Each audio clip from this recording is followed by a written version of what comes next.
오늘 알아볼 것은 싸이월드 그리고 허세와 흑역사입니다. 전국의 집단 우울증을 퍼뜨린 그곳, 안하면 아싸 수준이 아니라 아예 문명인 취급도 안해주던 그곳, 하지만 이제는 사망 선고가 내려진 그곳. 자, 싸이월드는 무엇을 남겼는지 허세와 흑역사의 유래도 같이 오늘 저와 함께 알아보도록 하겠습니다. 현대는 SNS의 춘추 전국시대입니다. 익명의 트위터, 따복의 페이스북, 인싸의 인스타, 열렬의 밴드, 우대끼의 에타, 그리고 애블바리 맥섬 틱톡 등. 얘는 뺄까요? 오케이.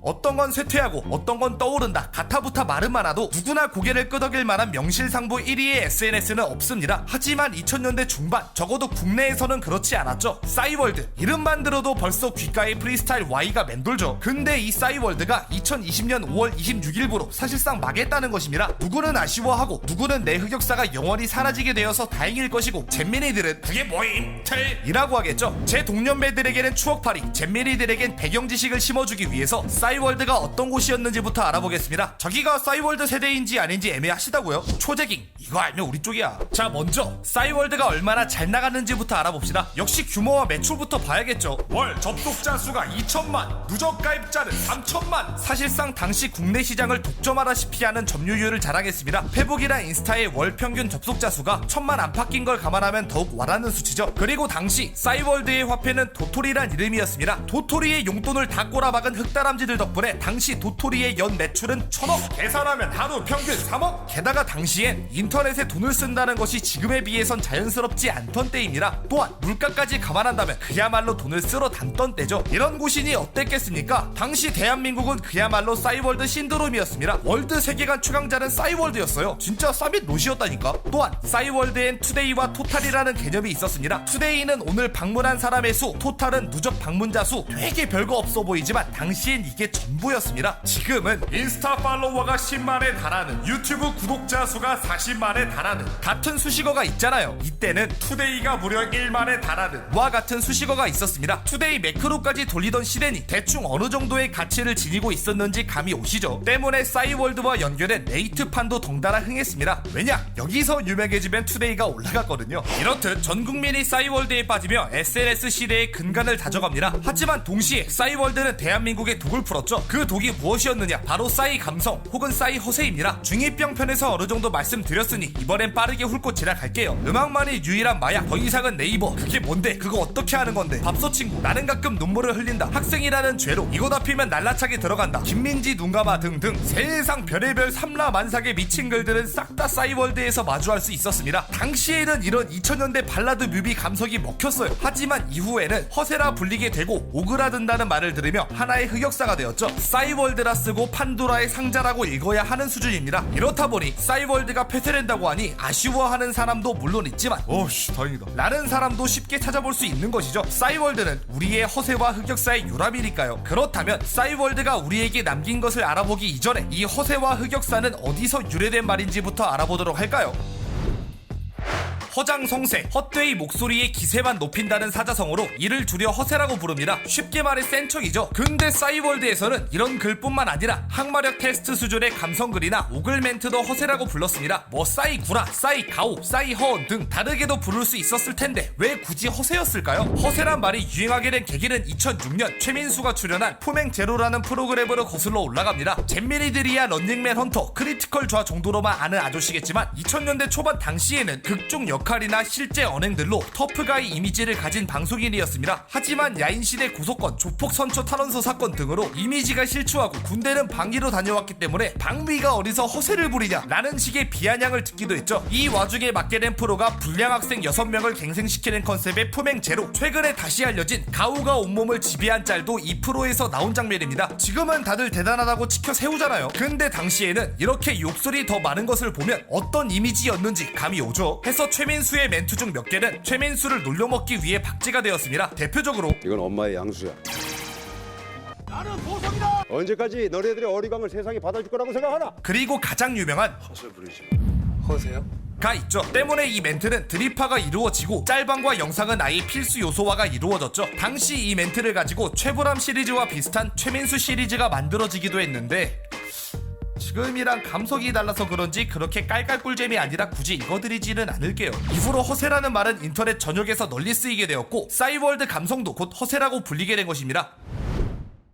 싸이월드는 흑역사 저장소라고 불립니다. 흑역사, 높은 확률로 이불을 파괴하는 우리들의 일그러진 역사죠. 그때 손가락으로 찍어댄 개소리들을 보면 과거로 돌아가 내 뒤통수를 개세게 치고 싶습니다. 보통 떠올리면 창피해지는 과거 혹은 망한 시절 등 어떤 의미로든 지우고 싶은 과거를 뜻하죠. 이 흑역사는 현재 뉴스는 물론 공중파에서도 아무렇지 않게 사용되기 때문에 드립으로 인식하지 못하는 경우가 많은데 이건 사실 일본발 드립, 그것도 애니에서 나온 표현입니다. 흑역사는 턴에이 건담 시리즈에서 등장한 고유명사인데요. 턴에이 건담의 시대적 배경은 우주전쟁 이후입니다. 과거 끊임없이 반복된 우주전쟁의 역사를 반강제로 봉인, 말소시켰기 때문에 작중에선 이때를 흑역사라고 부르는 것이죠. 쉽게 말해 잊혀진 역사, 잊고 싶은 역사, 있었는데요 없었습니다 역사 정도로 말할 수 있습니다. 우리에게도 잊고 싶은 역사는 숱하게 있죠. 중2병 때 저지른 온갖 만행들 같이. 이 중2병의 본고장인 일본에서도 마찬가지였습니다. 게다가 턴에이 건담의 방영 시기가 1999년, 일본 거대 커뮤니티 2채널이 개설된 시기도 1999년, 일본의 인터넷 부흥기와 정확히 겹치며 빠르게 인터넷 용어로서 자리잡게 되었습니다. 그렇다면 한국에는 어떻게 정착되었을까요? 앞서 나무위키 연대기 편에서 어느 정도 다루었다시피 나무위키의 전실인 에나위키는 엔젤 하이로 위키, 건담에 등장하는 전함의 이름을 딴 것입니다. 당연히 건담 관련 드립도 신나게 쓰였죠. 과거 엔하유키 미러를 본 적 있는 분들이라면 엔하유키와는 다르다. 엔하위키와는 과 같은 건담 관련 드립이 아예 메인에 장식되어 있던 것을 본 기억이 있으실 겁니다. 때문에 에나위키, 곧이어 나무위키를 통해 퍼져나가게 된 것이죠. 또한 흑역사라는 단어의 어감만으로도 어두운 과거, 부정적인 과거를 쉽게 떠올릴 수 있을 정도로 직관적인 단어였기에 쉽게 대중들 사이로 퍼져나갈 수 있었습니다.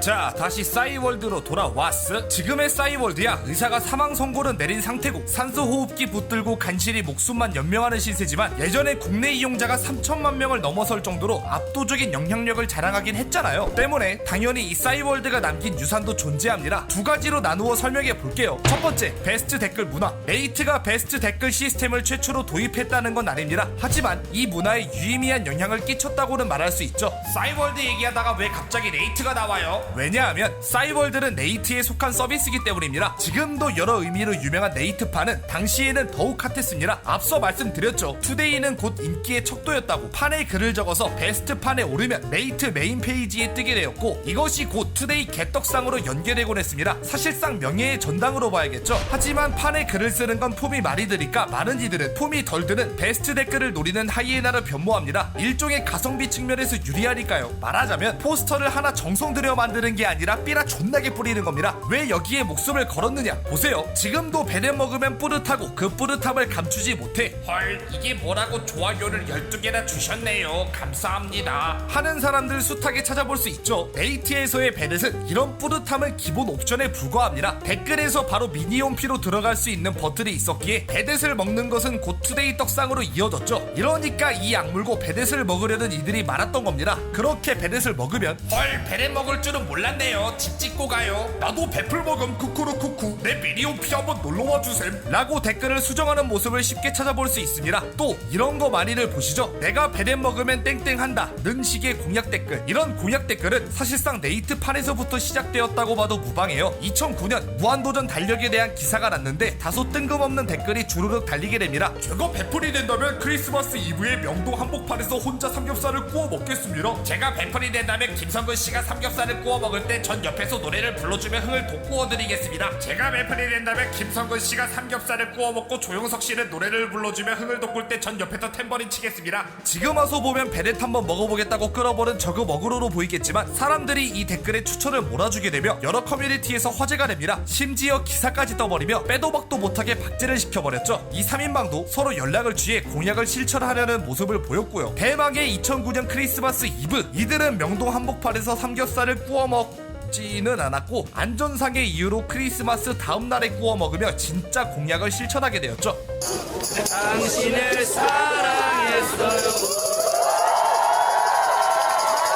이 사건은 베넷 공약을 실제로 지킨 유쾌한 에피소드로 남게 됩니다. 하지만 이후로 네이트판의 댓글은 죄다 그냥 베넷 되면 땡땡 하겠다로 도배가 되어버렸고 네이버 웹툰, 유튜브 등 베스트 댓글 시스템이 있는 어디로든 역병처럼 번져나갔죠. 아무튼 베스트 댓글 문화에는 네이트 그리고 싸이월드가 미친 영향이 적지 않다는 것. 두 번째, 오글거림에 대한 반감. 오글거림, 즉 싸이 감성에 대한 반감이죠. 앞서 말했듯 세상 만삭의 상처를 자기가 다 짊어진 듯이 말하는 게 당시의 국룰이었지 않습니까? 엄밀히 따지자면 굳이 싸이월드에 국한된 것이 아니라 낭만과 감성이 당시 대한민국을 뒤덮었다고 하는 게 맞겠죠. 이 시기가 귀현이 작가의 인소, 그리고 궁, 꽃보라 남자, 내 이름은 김삼순과 같은 작품들의 전성기였잖아요. 싸이월드가 당시 국민 SNS였기 때문에 영향을 받아 전체적으로 이런 양상을 띈 것입니다. 하지만 이에 대한 반감 역시 급증하게 되었죠. 이후엔 싸이월드가 흑역사 저장소로 인식됨으로써 낭만 감성에 대한 반감, 즉 오글거림에 대한 반감은 국내 인터넷의 정체성으로 자리 잡습니다. 그래서 지금의 인터넷은 어떤가요? 낭만, 감성은 뒷전이고 쿨한 모습을 요구합니다. 낭만을 거론하면 오그라든다는 평을 남기고 감성을 담은 댓글에는 찐이란 댓글이 부지기수로 달리죠. 개인은 그룹 정체성의 아바타일 뿐 자신의 자유로운 의견을 피력하지 못한다. 임상심리학자 조던 피터슨 교수의 말입니다. 쉽게 말하자면 오글거림에 대한 반감이 정체성으로 자리 잡은 지금의 인터넷 시기에 개인의 정체성에 반하는 낭만적이고 감성적인 글은 자기 검열을 통해 내비추질 않는다. 그리고 만약 내비춘다 해도 다른 개인들에 의해 단순히 오그라드는 글로 치부된다는 것이죠. 오글거린다는 말은 낭만을 묻어버린다. 오글거린다는 말은 문학의 독이다. BTS의 RM과 인터넷의 어떤 유저의 의견입니다. 물론 오글거린다는 감정은 참기 힘들어요. 그러니까 윤호윤호가 먼지가 될 때까지 까였지. 하지만 지금은 열정 만수르로서 끝내 대중들로부터 인정받게 되었잖아요. 해서 언젠가는 이런 감성도 자연스럽게 공존할 수 있었으면 좋겠다 하는 바람입니다. 자, 여기까지 싸이월드의 유산 그리고 관련 드립들을 알아보았습니다. 현재의 싸이월드는 세금 미납으로 국세청이 폐업 선고를 내렸죠. 사실상 의사가 잠정적으로 사망 선고를 내린 상태입니다. 하지만 싸이월드의 전재환 대표는 아직 포기하지 않았다는 의견을 강력히 피력하고 있습니다. 제가 오늘 말씀드린 것들이 정말로 싸이월드의 유산이 될지 아니면 싸이월드가 여전히 가지고 있는 자산이 될지는 지켜봐야겠네요. 또 보죠.